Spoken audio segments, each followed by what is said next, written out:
If you watched last week's 3-hour special edition of Star Citizen Live, you heard a lot about the evolution of this year's patches, how often they're going to come out, and how our shows are changing to reflect that.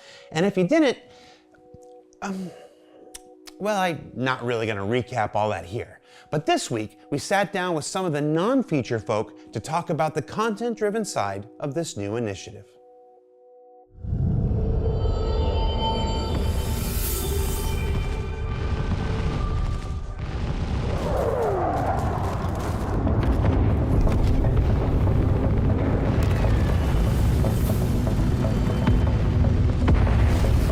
Where did this idea of a content-driven push come from? Well, as we sort of alluded to in the 1.0 presentation at CitizenCon, there's been a desire to get more emphasis on starting to build the storylines and the characters of Star Citizen Universe and getting them actually in game. The way the content patches are going to break down are we're ultimately trying to provide new content to you each month. Alongside all of this, we're going to be essentially providing new missions, new events, kind of a lot of what we've done before, but taking it up to the next level.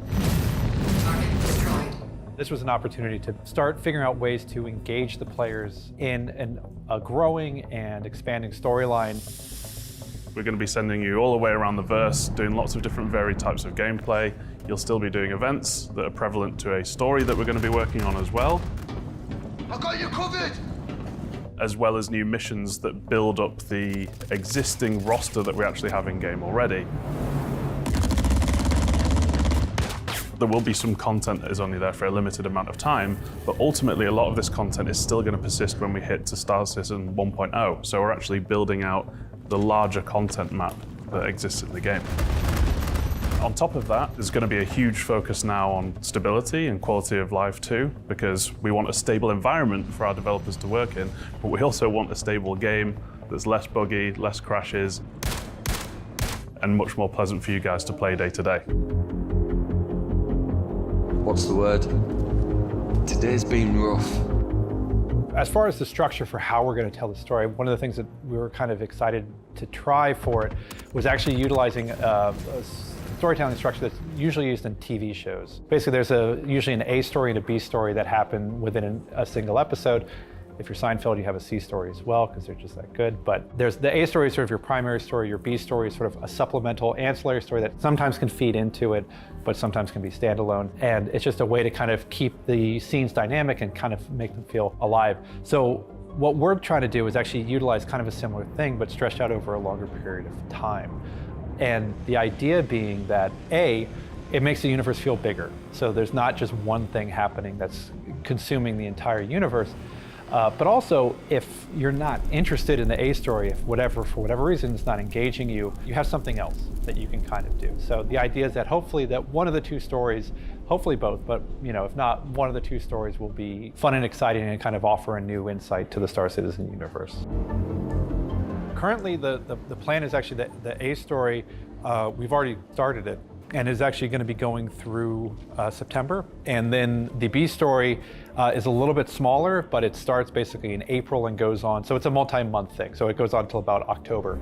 Once this A story and B story kind of resolve themselves, we have a new A story that starts up and a new B story. So we sort of bounce back and forth. So some months we'll have more B story than A story. Some other months we'll have more A story than B story. But it gives us a way to kind of, again, pull in a lot of different facets of the universe, and whether it's gameplay, mission types, ships, and not have to figure out one overarching narrative that somehow encapsulates everything. This doesn't replace that big storyline that we talked about at CitizenCon. No, this doesn't replace that, the 1.0 story, but it is actually kind of offering an exciting opportunity to kind of lay the groundwork for that type of storytelling in the game.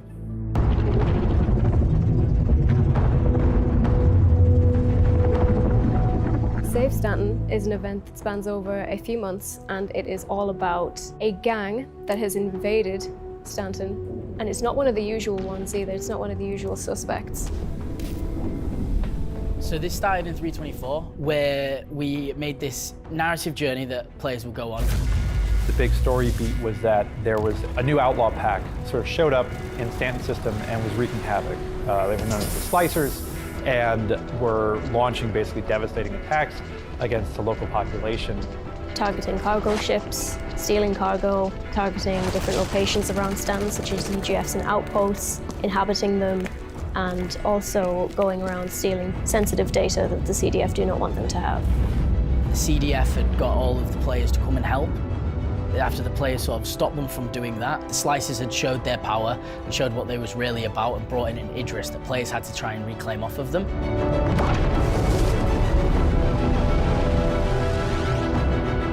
The viciousness of the attacks and the sort of unprovoked aspect of it is just sort of highlighting effectively what the problem is with Pyro, is that you have this sort of lawless haven for outlaws right next door to Stanton, and basically they have the freedom to kind of come and attack when they want to.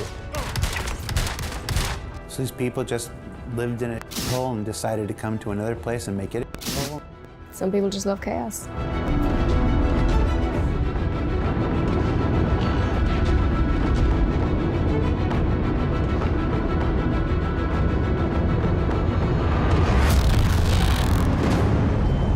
With 401, the player will find themselves in Pyro, ready to defend it or attack it. Depending on which one you have chosen, you'll be locked into that faction. So you can choose the Citizens for Prosperity, the Headhunters, or the Frontier Fighters.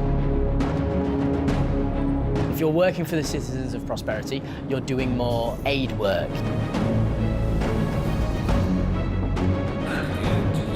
You're there to help people. You're not really doing much combat work. They're trying to make sure everyone survives this by passing out food, water, medical supplies.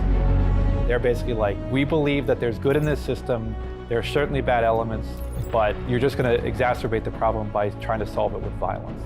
And the Headhunters are an old-time gang who've lived there for a long time. They know the land, they know the rules, and they're unhappy that these rules are being crossed. Headhunters would want you in their group because they kick ass and they're fun to hang out with.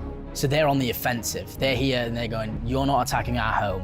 They're basically going to be just trying to kill the Frontier Fighters. And the Frontier Fighters want everybody dead. They're going nuclear Earth. You will be killing civilians. You will be killing Headhunters. You'll be killing Xenothreat. They don't care who. If you are in Pyro and you're not them, you're dead. What's up the Frontier Fighters' ass? A lot of explosives. They're perfect for someone like the Darklaw. I don't know what that says about him. Yeah, you do. Yeah, I do.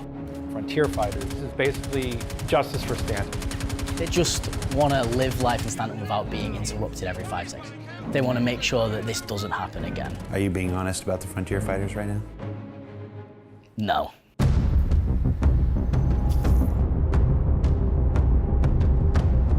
The Citizens for Prosperity have seemingly found something out, but they're not telling you as an operative exactly what.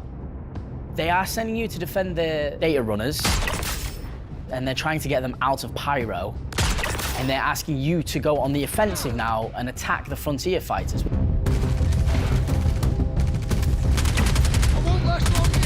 Which isn't usual for the CFP. They're trying to be more of a peaceful group in this operation, but now they're not.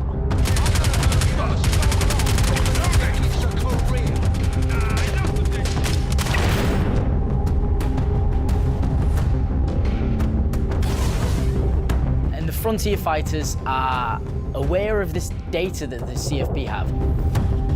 They have reported that they think it's to do with their attack plan on Pyro. So they're asking their operatives to take out the data runners that the CFP are trying to get out. I'll cover you. And also destroy any CFP-controlled servers to make sure that the data is gone and lost for good.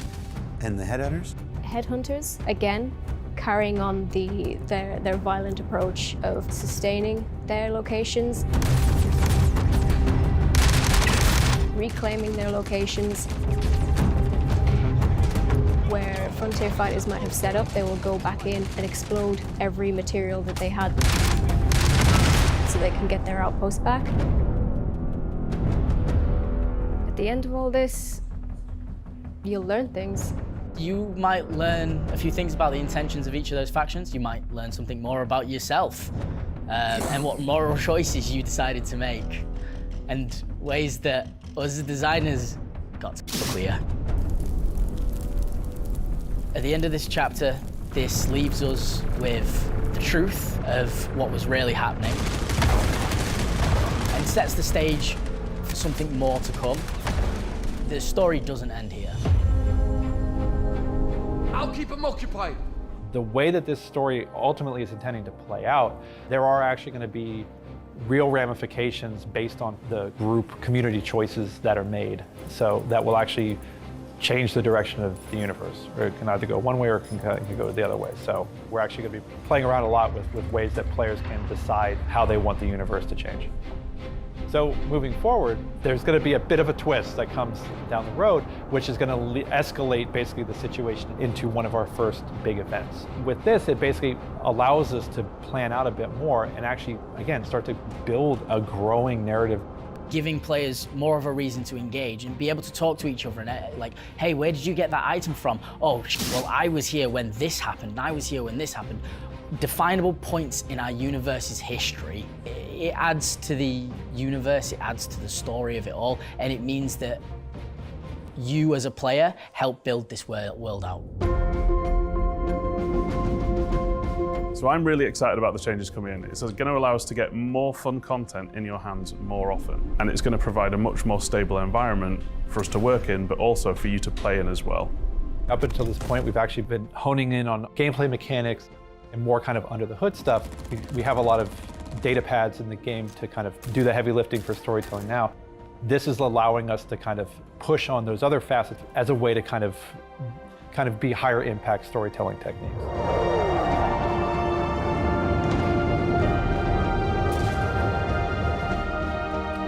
So with a patch almost every month this year, building the narratives of the Stanton and Pyro systems with new content less reliant on big feature work, and packed between as many bug fixes and refinements as we can manage, we aim to deliver a progressive series of improvements in storytelling that will change life in the verse for the better throughout 2025. Oh, and last month, we launched a new bi-monthly Squadron 42 newsletter with exclusive video content, ringtones, wallpapers, and even merch. If you missed it, you can go to the Squadron 42 or account settings sections of the RSI website to opt in and not miss out on the next exclusive offerings. Or don't. I don't get any commission or anything. I just thought the stickers were neat. For Inside Star Citizen, I'm Jared Huckabee. Thanks for letting us share the people and process of game development with you, and we'll be back in 2 weeks with a look at Alpha 402, Supply or Die.